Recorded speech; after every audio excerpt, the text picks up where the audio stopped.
नमस्कार दोस्त। आज ये सीखेंगे कि इंग्लिश सीखते कैसे। तो इंग्लिश सीखने के स्टेप्स मैंने लिखे हैं कुछ, वो आपको बताऊंगा। सबसे पहले इंग्लिश अगर किसको सीखनी है ये मैटर करता है।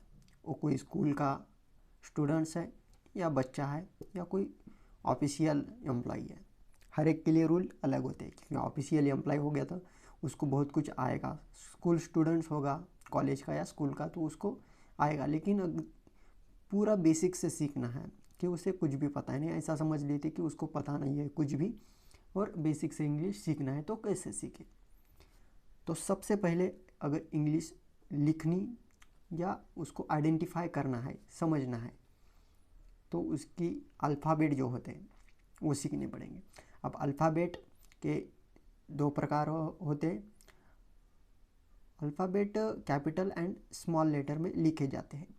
तो सबसे पहले हमें वो सीखना पड़ेगा। देखिए ABCD ये लेटर है और एक कैपिटल एंड स्मॉल लेटर में लिखे जाते हैं।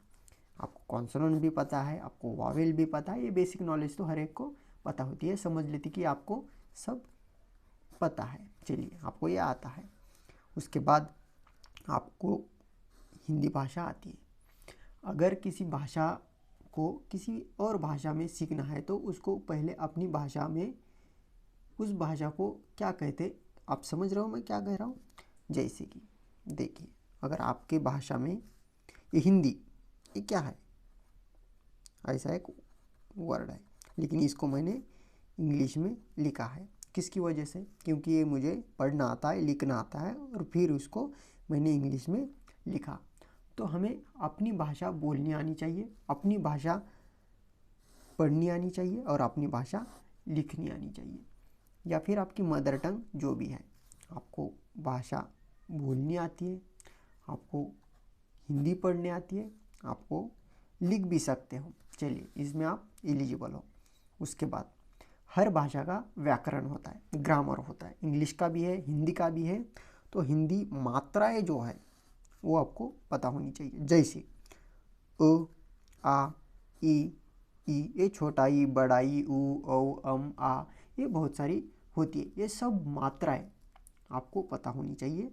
ये व्याकरण है हिंदी का, तो आपको मात्राएं भी पता है।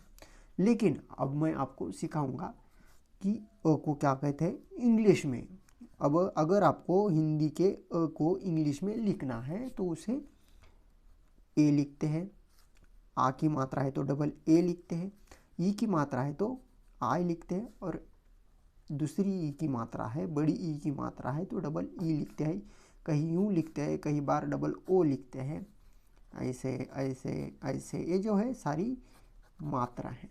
इसको क्या आता है अगर ये मैं बता दूँ तो आप लिख सकते हो या फिर पढ़ सकते हो। तो ये सब बातें तो आपको आती है, तो आप 50% तो रेडी हो इंग्लिश सीखने के लिए। उसके बाद सबसे ज़रूरी बात, जो इंग्लिश का बेस होता है, बेसिक का भी बेस होता है, वो होता है हिंदी वर्णमाला। तो ये क्या होती है जी? क, ख, ग, घ, च, यह है वर्णमाला। अगर मैं बता दूं इसको इंग्लिश में क्या आता है तो आप आसानी से बढ़िया लिख सकते हो। जैसे कि क को इंग्लिश में लिखना है तो उसे के लिखते हैं, ख को के यच लिखते हैं, ग को जी लिखते हैं, घ को जी एच लिखते हैं और च को सी एच लिखते हैं। ऐसे ज्ञ तक है, सबको अलग अलग लिख सकते हो।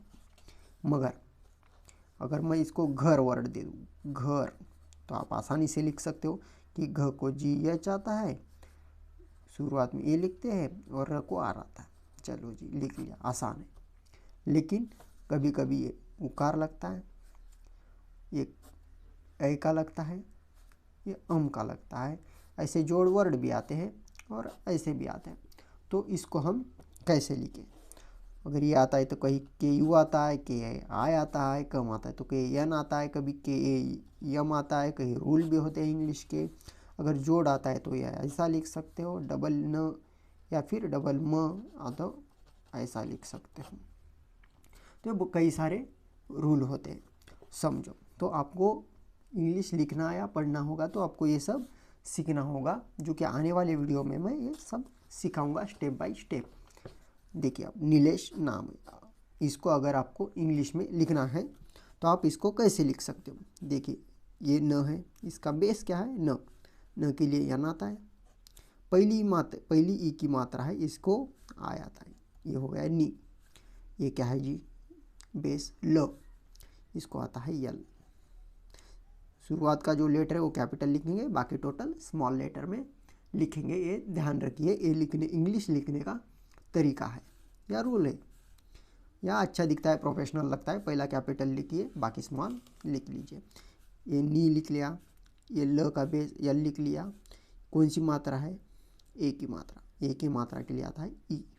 जब मात्रा समझेंगे सीखेंगे तो आपको ये लिखना आएगा, पहले सीख लीजिए। मैं उदाहरण बता रहा हूँ कि आप कैसे सीखने के बाद लिख सकते हैं। ये हो गया नी ले, और ये है श, श के लिए आता है यस, यच। जब ये अगर श शुरुआत में होता श, इसको यश यच ये लिखते, कोई भी नाम लिखते हो। लेकिन अगर ये एंड को है, शब्द के एंड को, तो ये नहीं लिखते। ये हो गया पूरा वर्ड। ये क्या है, नीलेश।